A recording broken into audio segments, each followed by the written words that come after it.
ফিরে চলে আসছে। হালিমা সর্বশেষে পৌঁছালো। হালিমা পৌঁছে যাওয়ার পরে এবার হালিমা রাদিয়াল্লাহু তাআলা আনহা গিয়ে দেখতে আছে কোনো সন্তান নাই, একটাই মাত্র সন্তান রয়েছে। এবার হালিমা আস্তে আস্তে করে গেলে আমিনার কাছে যাওয়ার পরে বলে, এটাকে? আমিনা বলতে আছে আমার লাগতে শিকার। বলে নাম কি? বলে মুহাম্মদ। বলে আমি নিব। বলে তবে শুনো রে বোন, আমি নেওয়ার আগে একটা কথা আগে বলে দিই, আমার এই বেটার বাবা নাই, আগে ইন্তেকাল হয়ে গেছে, আমার বেটা হচ্ছে এতিম। যেমন বলে বাবা। এবার হালিমা ফিরে চলে গেলেন। স্বামী হারিসকে বলতে আছে, স্বামী গো আর কোনো বাচ্চা নেই, স্বামী একটাই মাত্র বাচ্চা আছে, তবে স্বামী ওই বাচ্চাটা হচ্ছে এতিম। আমি যদি এখন না আনি, এখন খালি হাতে গেলে আমাকে গ্রামবাসীরা বলবে দেখা দেখা হালিমাকে কেউ বাচ্চা দেয়নি। আর স্বামী গো এখন যদি বাচ্চা দেয়নি তাহলে এতিম, কি করা যায়? স্বামী বলতে আছে, হারিস বলছে, বলে হালিমা তুমি কি বলো? বলে স্বামী গো ইতিম হলো হোক, আমি নিব। জোরে বলো। এবার হালিমা রাদিয়াল্লাহু তাআলা আনহা যখন কথা বলে দিলেন, স্বামী বলতে আছে, ওরে হালিমা তাহলে ঠিক আছে, অসুবিধা নেই, যা যাও আর তুমি সেই বাচ্চাকে নিয়ে নাও। হালিমা রাদিয়াল্লাহু তাআলা আনহা আমার আমিনার কাছে গেলেন। যাওয়ার পরে বলতে আছে, ওরে বোন আমিনা তেরে বলে দে তোমার বাচ্চাকে দে। নবীকে যেমন হালিমা নাওয়া, হালিমা যেমন নিয়েছে, হালিমার মন খানা ভরে গিয়েছে। কেন ভরবে না? জন্যই যিনি হচ্ছেন রাহমাতুল লিল আলামিন। আল্লাহ তাআলা বলতে আছে, ওয়া মা আরসালনাকা ইল্লা রাহমাতাল লিল আলামিন। এই সেই নবী যিনি হচ্ছেন দুই জগতের রহমত, আর আজকে দুই জগতের রাহমাতুল লিল আলামিন হালিমার কোলে চলে এসেছে। হালিমা কত খুশি, জোরে বলো। একটু মহব্বতে যেমন হালিমার কোলে আসা, হালিমার শরীর অসুস্থ ছিল, হালিমার শরীর সুস্থ হয়ে গেল। হালিমার স্তন আপনার বাবা ভালো হয়ে গেল, হালিমার সিনা ভালো হয়ে গেল, হালিমার শরীর ভালো হয়ে গেল, তাজা পুষ্টকর হয়ে গেল। এবার স্বামীর কাছে গেলে, স্বামীর কাছে যাওয়ার পরে বলে, স্বামী গো এই বাচ্চাকে নামার পরে আমার খুব আনন্দ হচ্ছে। এবার রচন উটনির উপরে হালিমা যেমন আমার নবীকে চাপবে, সেই উটনি এত মোটা তাজা হয়ে গেল। নবী মুস্তাফা চাপার ফলে উটনিও মোটা তাজা হয়ে গেল। এত তেজে যেতে লাগলো। এই চলাচল উটনি আসতে সময় যাওয়ার সময় তাজা হয়ে গিয়েছে। ওই যে তায়েফ থেকে যতগুলো মহিলা মক্কা শহর এসেছিল তারা যাচ্ছে, হালিমা তাদেরকে অতিক্রম করতে আছে, তাদেরকে পার হচ্ছে। তারা সবাইকে বলতে আছে, ওরে হালিমা তুমি উটনি কোথায় পেলে বলো? হালিমা বলতে আছে, কেন কেন কি হয়েছে বলো? বলে হালিমা রে যাওয়ার পথে দেখলাম তোমার উটনি অচল ছিল, আসার সময় দেখি এটা উটনি আলাদা। হালিমা বলতে আছে, আমার এটা ওটাই উটনি, যে উটনিতে আমি গিয়েছিলাম সেটাই আমার এটা উটনি।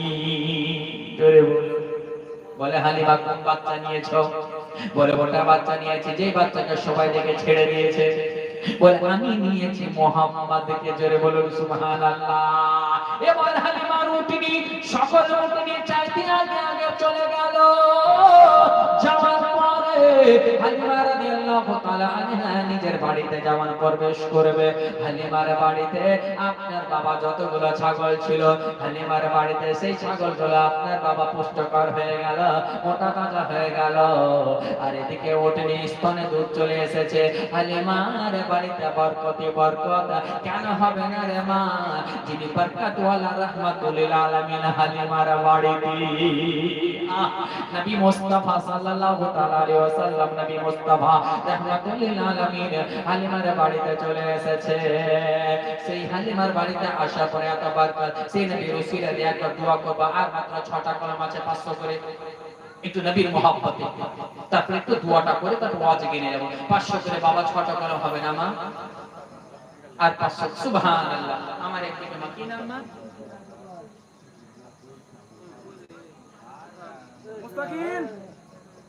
একটু যাও ভাই। সুবহানাল্লাহ। একটু নামটা শুনতে বলে দে।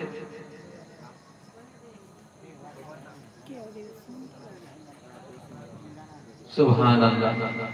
কি নাম? জোসনারা। সুবহানাল্লাহ। নারে তাকবীর, নারে রিসালাত, নারে হায়দারি। জোসনারা আমার মা দিয়েছে 500 টাকা। আল্লাহ কবুল করে, চলে বলুন আমিন। নবীর মুহাব্বতে দিয়েছে। সুবহানাল্লাহ। আর 5 টাকা করে মাত্র 500 করে। সুবহানাল্লাহ। মা এতগুলো মা দিয়েছে আর আপনারা খালি যাবেন? এখন এত বিড়ির রেট ভালো। 170 টাকা কি গো? হ্যাঁ, 170 টাকা হাজার। তো সুবহানাল্লাহ। একটু নবীর মুহাব্বতে বাঁধতে গেলে হাতখানা আপনার বেরাদার আরো ভালো হয়ে যাবে। একটু 500 টাকা করে 5টা মা হবে না?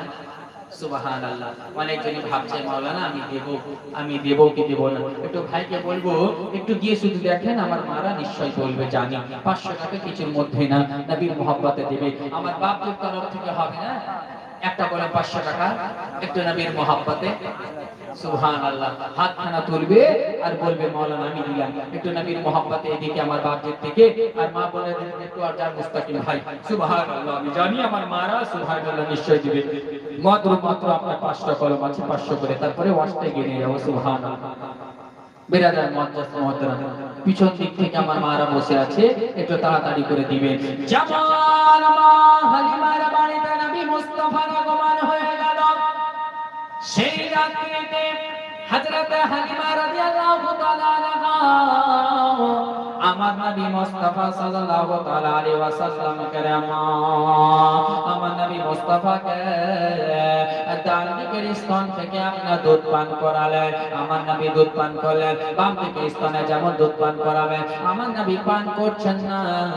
এর জন্য আমার নবী জানেন আমার দুধ ভাই আছে, দুধ ভাইয়ের জন্য ছেড়ে দিলেন। হালিমা নিজের সন্তানকে বাম দিকের স্তন থেকে দুধ পান করালেন। এবার সেই রাত্রিতে হালিমা বলতে আছে আমার স্বামী হারিস ওই উটনির দুধ দহন করলেন আর সে দুধ আমি পান করলাম, আমার স্বামী পান করলো, আমার বেটি সীমা পান করলো। আর সেই রাত্রিতে আমরা মন ভরে ঘুমালাম। সুবহানাল্লাহ। মুক্তার দিয়েছে 500 টাকা, দাদা দাদি নানা নানি সকলের নামে দান দিয়েছে। নারে তাকবীর, নারে রিসালাত, নারে হায়দারি। জনাব মুক্তার সাহেব 500 টাকা দাদা দাদি নানা নানির নামে দান দিয়েছে। আল্লাহ তাআলা কবুল করেন আর তিনাদের জন্য এই দানকে কবুল করে তিনাদের মাগফিরাত করে, চলে বলুন আমিন। সুবহানাল্লাহ। আর 4টা কলম আছে মা, একটু 500 করে হবে না? সুবহানাল্লাহ। একটু নবীর মুহাব্বতে সুবহানাল্লাহ। এজন্য কবি বলছে যে জশ্নে আমাদের রাসূল, একটু মোহাব্বত আপনারা আল্লাহ কি আল্লাহ বলবেন। জশ্নে আমাদের রাসূল আল্লাহি আল্লাহ, জশ্নে আমাদের রাসূল আল্লাহি আল্লাহ, আল্লাহি আল্লাহ বলো, আল্লাহি আল্লাহ, আল্লাহি আল্লাহ বলো, আল্লাহি আল্লাহ। শায়েদের আম্মা 500 টাকা দিল। সুবহানাল্লাহ। শায়েদের আম্মা 500 টাকা দিল, তার আব্বার নামে দোয়া করতে বলেছে। নারে তাকবীর, নারে রিসালাত, নারে হায়দারি। শায়েদের আম্মা 500 টাকা দিয়েছে তার আব্বার জন্য দোয়া করার জন্য। আল্লাহ তাআলা যেন নেক দোয়াকে কবুল করে এবং নেক আশাকে পূর্ণ করে, যদি বলুন আমিন। আর মাত্র 3টা কলম আছে নবীর মুহাব্বতে। আর এই সুবহানাল্লাহ নামখানা শুনুন। জশ্নে আমাদের রাসূল আল্লাহি আল্লাহ, জশ্নে আমাদের রাসূল আল্লাহি আল্লাহ, আল্লাহি আল্লাহ বলো, আল্লাহি আল্লাহ, আল্লাহি আল্লাহ বলো, আল্লাহি আল্লাহ। বিবি আমিনা के फूल अल्लाही अल्लाह, बीबी आमिना के फूल अल्लाही अल्लाह। कि जब के सरकार तशरीफ लाने लगे, कि जब के सरकार तशरीफ लाने लगे, जब के सरकार तशरीफ लाने लगे, हूरों की माँ भी खुशियाँ मनाने लगे। जब के सरकार तशरीफ लाने लगे, हूरों की माँ भी खुशियाँ मनाने लगे। हर तरफ नूर की रोशनी छा गई, हर तरफ नूर की रोशनी छा गई, मुस्तफा क्या मिले जिंदगी मिल गई, मुस्तफा क्या मिले जिंदगी मिल गई, ए हलीमा तेरी गोद में आ गए। दुआ होगा दोनों आलम के रसूल, अल्लाह ही अल्लाह दोनों आलम के रसूल, अल्लाह ही अल्लाह, अल्लाह ही अल्लाह, बोलो अल्लाह ही अल्लाह, अल्लाह ही अल्लाह, बोलो अल्लाह ही अल्लाह। बीबी आमिना के फूल, अल्लाह ही अल्लाह।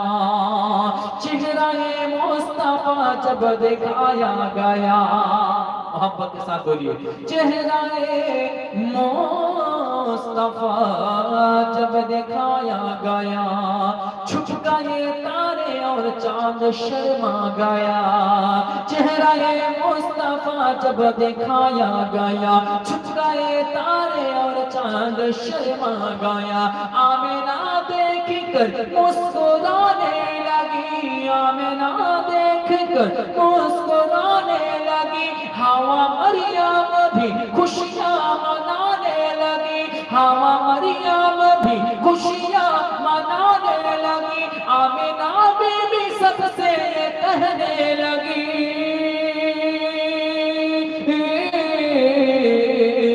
दुआ हो गई कबूल, अल्लाह ही अल्लाह, दुआ हो गई कबूल, अल्लाह ही अल्लाह, अल्लाह ही अल्लाह, बोलो अल्लाह ही अल्लाह, अल्लाह ही अल्लाह, बोलो अल्लाह ही अल्लाह। बीबी आमिना के फूल, अल्लाह ही अल्लाह।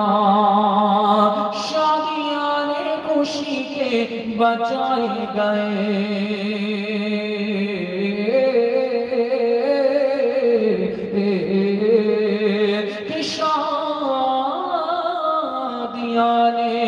खुशी के बचाए गए, शादियां ने खुशी के बचाए गए, शादी के नगमे सबको सुनाए गए, शादियां ने खुशी के बचाए गए, शादी के नगमे सबको सुनाए गए, कि हर तरफ शोराए सल्ले आला हो गया, हर तरफ शोराए सल्ले आला हो गया, आज पैदा हबीबे खुदा हो गया, आज पैदा हबीबे खुदा हो गया, फिर तो जिब्रील ने तो ऐलान किया,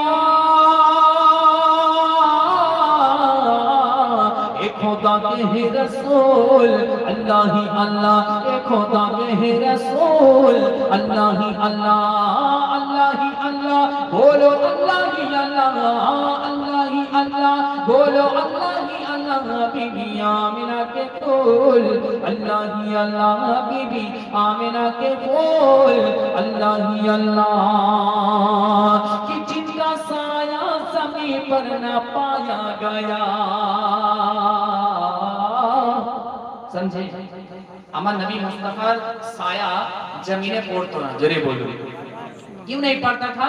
शेर में सुनिएगा, कि जिनका साया जमीन पर ना पाया गया, नूर से नूर देखो जुदा ना हुआ, जिनका साया जमीन पर ना पाया गया, नूर से नूर देखो जुदा ना हुआ, हम तो आबिद नबी पर बड़ा नाज है, हम तो आबिद नबी पर बड़ा नाज है, क्या भला मेरे आका का अंदाज है, क्या भला मेरे आका का अंदाज है, जिसने रुख पर मली, जिसने रुख पर मली वो शिफा पा गया,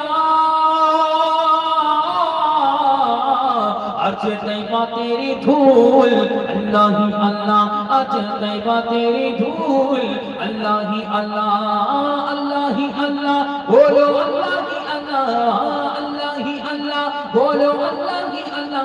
बीबी आमिना के फूल, अल्लाह ही अल्लाह, बीबी आमिना के फूल, अल्लाह ही अल्लाह, बीबी आमिना के फूल, अल्लाह ही अल्लाह।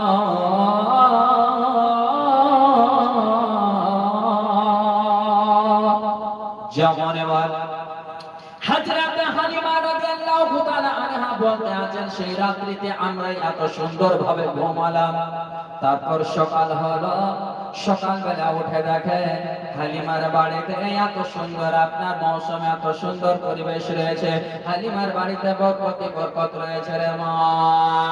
এবার হালিমা রাদিয়াল্লাহু তাআলা আনহা যতগুলো ছাগল এবং ভেড়া ছিল বাবা, এই সমস্ত ছাগল ভেড়া যেখানে মাঠে চড়তে যায়, চড়ার জন্য যায়, তারা সেখান থেকে চড়ে আসুক, তাদের শরীরগুলো আপনার পুষ্টকর হতে আছে, মোটা তাজা হতে আছে। পাড়ার লোকেরা বলছে কি ব্যাপার, হালিমার ছাগল যেখানে চড়তে আছে এত তাদের পেট ভরে যায়, এত মোটা তাজা হয়ে যায়, কারণটা কি? আর অন্যান্য মহিলারা এই ছাগল চড়ায়, তাদের কেন পেট এত ভরে না? তাহলে কি করা যায়? তারা আলোচনা করছে যে হালিমা ছাগল যেখানে চড়বে আমরা সেই জায়গাতে আমাদের ছাগলগুলোকে চড়াতে পাঠাবো, সেই জায়গাতে ছাগলগুলোকে পাঠিয়ে দিই। তো বিরাদার মুআজ্জাজ মুহতারাম যেখানে পাঠায় সেখানে বিরাদার মুআজ্জাজ হালিমা ছাগলের পেট ভরে যায়, বাকি সবার কিন্তু ভরে না। তার কারণ রাহমাতুল লিল আলামিন আছে হালিমার বাড়িতে। জোরে বলুন সুবহানাল্লাহ। এই বিরাদার মুআজ্জাজ মুহতারাম আমরা নবীকে কেমন ভালোবাসি, আজকে নবীর মহব্বতে এত বড় সভা এই পবিত্র জায়গাতে আপনার বিরাদার আয়োজন করেছেন। সুবহানাল্লাহ। বিরাদার এই বাগমারার সরজমিনে এই নওজওয়ান আমার ভাইরা এত সুন্দরভাবে প্যান্ডেল করছে, কারণ একমাত্র এই নবীর মিলাদ পালন করার জন্য। জোরে বলুন সুবহানাল্লাহ। এখানে কোনো গান বাজনা তামাশার জন্য করা হয় না, ইসলামীদের জন্য করা হচ্ছে, নবী মুস্তাফার পয়গাম পৌঁছানোর জন্য। আর আজকে এই জায়গাতে আপনি যে অংশগ্রহণ করছেন, এই যে দান খেরাত করছেন, এটার সাথে এত বড় আপনার হাজার হাজার টাকা খরচ করে এত বড় প্রোগ্রাম করা হচ্ছে। আপনারা কি চান যে প্রোগ্রাম চলতে থাকুক না বন্ধ হয়ে যাবে? চলতে থাকবে কিনা? তো ইনশাআল্লাহ এভাবে যদি চান কিয়ামত পর্যন্ত চলতেই থাকবে, আর বিরাদার মুআজ্জাজ কাল কিয়ামতে এটার সাথেই পাওয়া যাবে। জোরে বলুন সুবহানাল্লাহ। যদি কোনো কিছু না আমল কবুল হয়, তাহলে যদি নবীর মহব্বতে এই কাজটা করাতে বলবে আল্লাহ দুনিয়াতে কিছু করতে না পেরেছি, নবীর মহব্বতে মিলাদটা মানিয়েছিলাম। জোরে বলুন সুবহানাল্লাহ। এই নবীর মিলাদ বানানোর কারণে আল্লাহ তাআলা আপনার মাগফিরাত করে দিবেন। জোরে বলুন সুবহানাল্লাহ। আর যারা এই দান খেরাত এই জায়গাতে শরীক হচ্ছেন, তাদেরও ইনশাআল্লাহ তার সাথে মাগফিরাত হয়ে যাবে। এই বিরাদার আসুন আমরা নবীর মহব্বতের কথা তো আমরা নিজেদের পরিচয় দিলাম, আমার নবী কতটা উম্মতকে ভালোবাসেন একটা হাদিসের মাধ্যমে শোনাই, তারপর ইনশাআল্লাহ তাবারাক তাআলা আপনারা বুঝতে পারবেন। একবার নবীর মহব্বতে বলুন সুবহানাল্লাহ। বিরাদার মুআজ্জাজ মুহতারাম আমার দয়ার নবী মুস্তাফা তাজদারে মদিনা আহমদী মুজতবা মুহাম্মদী মুস্তাফা সাল্লাল্লাহু তাআলা আলাইহি ওয়াসাল্লাম একজন আপনার মদিনাতে রয়েছেন, হযরতে জিবরিল আসলেন। জিবরিল আমিন আসার পর আমার নবী মুস্তাফাকে বলছেন, ইয়া রাসূলুল্লাহ ইয়া হাবিবাল্লাহ, হুজুর আমি আদম থেকে শুরু করে নিয়ে মানে হযরতে আদম থেকে আরম্ভ করলে বলে ইয়া রাসূলুল্লাহ আমি আদমের উম্মতকে জাহান্নামে দেখেছি, আমি নূহের উম্মতকে জাহান্নামে দেখেছি, ইব্রাহিমের উম্মতকে জাহান্নামে দেখেছি, মুসার উম্মতকে দেখেছি। এই করে করে আমার নবী মুস্তাফাকে জিবরিল আমিন শোনাতে আরম্ভ করলেন যে হুজুর আমি ফালা জনের নবীকে জাহান্নামে দেখি, ফালা নবীর উম্মতকে জাহান্নামে দেখেছি, ফালা নবীর উম্মতকে জাহান্নামে দেখেছি। এই তেজির সঙ্গে বলতে বলতে সর্বশেষে হযরতে ঈসা আলাইহিস সালামের কথা বলতে আরম্ভ করলেন, বলে ইয়া রাসূলুল্লাহ ইয়া হাবিবাল্লাহ গো হুজুর আমি ঈসা নবীর উম্মতকে জাহান্নামে দেখেছি। নবী আমার বলতে আছেন এবার আমার উম্মতের কথা বলবে, কিন্তু জিবরিল আমিন রে মা আমার নবীকে নবীর উম্মতের কথা শোনাচ্ছেন না। এজন্যই জিবরিল আমিন জানে এখন যদি নবী মুস্তাফাকে শুনিয়ে দেয় যে আপনার গুনাহগার উম্মতকে জাহান্নামে দেখেছি, নবী কান্নায় ভেঙে পড়বে। জোরে বলুন। আর যেমনই জিবরিল আমিন চুপ হয়ে গিয়েছেন, তখন নবী মুস্তাফা জিজ্ঞাসা করে জিবরিল রে বল জিবরিল বল তুমি চুপ কেন হয়ে গেলে? আমার মোহাম্মদকে কি জাহান্নামে দেখেছো জিবরিল বলো। জিবরিল আমিনকে যেমন বলে দামাত জিবরিল আমিন বলতে আছেন ইয়া রাসূলুল্লাহ ইয়া হাবিবাল্লাহ গো, ইয়া রাসূলুল্লাহ ইয়া হাবিবাল্লাহ নবী গো, আমি আপনার গুনাহগার উম্মতকেও জাহান্নামে দেখেছি। যেমন কথা বলে দেওয়া নবী আমার মাথায় হাত দিয়ে দিলেন, কান্না ভেঙে পড়লেন, এত কান্না করতে আরম্ভ করলেন। এবার জিবরিল আমিন বলতে আছেন ইয়া রাসূলুল্লাহ ইয়া হাবিবাল্লাহ নবী গো, হুজুর আপনি আমাকে যাওয়ার ইজাজত দেন। নবী আমার বললেন ঠিক আছে জিবরিল যাও। সিদরায়ে জিবরিল আপনার চলে গেলেন, বাবা তেজের সঙ্গে চলে গেলেন, তাইরে সিদরা চলে গেলেন। এবার জিবরিল আমিন যাওয়ার পরে নবী মুস্তাফা কান্নায় ভেঙে পড়লেন। রে মা এত কান্না করতে লাগলেন, আমার নবী মুস্তাফা এত কান্না করতে আছে, এত কান্না করতে আছে। এবার মদিনা থেকে আমার নবী মুস্তাফা মদিনা ছেড়ে চলে গেলেন একটি পাহাড়ের গুহায়। সেই জায়গায় সাজদাতে মস্তকখানা রেখে দিলেন। মস্তকখানা সাজদাতে রেখে দেওয়ার পরে উম্মতের জন্য মাগফিরাতের দোয়া করছেন। রব্বি হাবলি উম্মতি, রব্বি হাবলি উম্মতি, রব্বি হাবলি উম্মতি বলে দোয়া করতে আছে, আল্লাহর কাছে মাগফিরাতের দোয়া চাইতে আছে। এবারে একদিন হয়ে গেল, দুদিন হয়ে গেল, 3 দিন হতে চলেছে। সাহাবীগণেরা নবী মুস্তাফাকে দেখতে পাচ্ছেন না, নবীর সঙ্গে সাক্ষাৎ হতে পাই না। মদিনাবাসীতে এত রকম করে সবাই খোঁজাখুঁজি, নবী কোথায় গেলেন, নবীর দর্শন পাওয়া যায় না। সাহাবীগণেরা যেই সাহাবীরা যেই আবু বকর সিদ্দিক, উমর ফারুক, আলী, মুর্তজা, হায়দার কাররার যখন নবী মুস্তাফাকে না দেখতে পেয়ে দিলটা ছটফট করতে আরম্ভ করেছে। যে নবীকে ফজরে না দেখতে গেলে দিনটা ভালো কাটে না, জোহরে না দেখতে গেলে মনটা ভালো করে না, সেই নবীকে দর্শন করতে আজকে 3 দিন হতে চলেছে পাই না। সাহাবীগণেরা মদিনার গলিতে দেখলেন পেলেন না, মসজিদে নববীতে দেখলেন পেলেন না। কোথাও যখন নবী মুস্তাফার খোঁজ না পেলে 3 দিন হয়ে গেল, মদিনার বাগুকে আপনার রান্না বান্না হয় না, নবীর জন্য রান্না বান্না কেউ করে না, নবী না আসলে রান্না হবে না। সারা মদিনাবাসী আপনার শুধুমাত্র নবীর জন্য অপেক্ষা করতে আছে। নবী কোথায় গিয়েছে?